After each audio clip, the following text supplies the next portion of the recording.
way you play the character to me felt like, it's already your second or third movie of being the Batman. It already felt lived, and your ownership of the character was already full. What helped you the most in getting to that?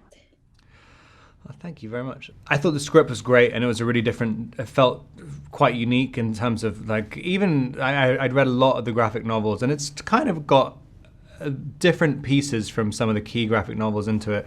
But it felt very unique, and I related to it in a lot of different ways. In the years after becoming an international star in the Twilight franchise, the actor chose to collaborate with independent filmmakers to hone his skills and lend his star power to smaller films. Batman is described as someone that's trying to find meaning in his life, and we can see him in this film starting to find that out. Are you in the same trajectory you think as he is, or are you ahead of him, or have you already figured out what you're meant to do and what you're meant to be? No, I mean, I don't know if I ever will, but I think it's interesting with Bruce as well, especially in this telling of the story. He thinks he's figured out what to do by being Batman, by creating Batman, and then he doesn't foresee the kind of dangerous consequences of this choice. He thinks like I'm gonna die doing this. This is the end. This is the final decision I'll ever have to make.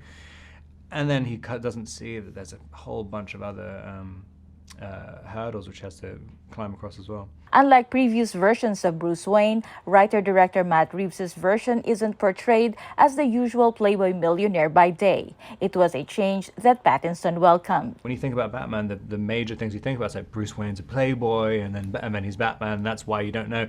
And it was really interesting that Matt had just taken that out completely in the script, and it completely changes the character. I mean, it makes to me a lot more sense. I mean, you're kind of anyone who would try and dress up as Batman is very strange. I mean, and to have, I don't think you would have that much control over it. He's addicted to being Batman, and he thinks it's the only way to live. And so when he meets Selina, it's incredibly difficult for him to even know how to react. A, because he thinks initially that she's one of the bad guys. I mean, that's kind of, thinks in a very simple way. There's either good guys and bad guys. You cannot be both. And it really confounds Bruce's understanding of his reality by meeting her.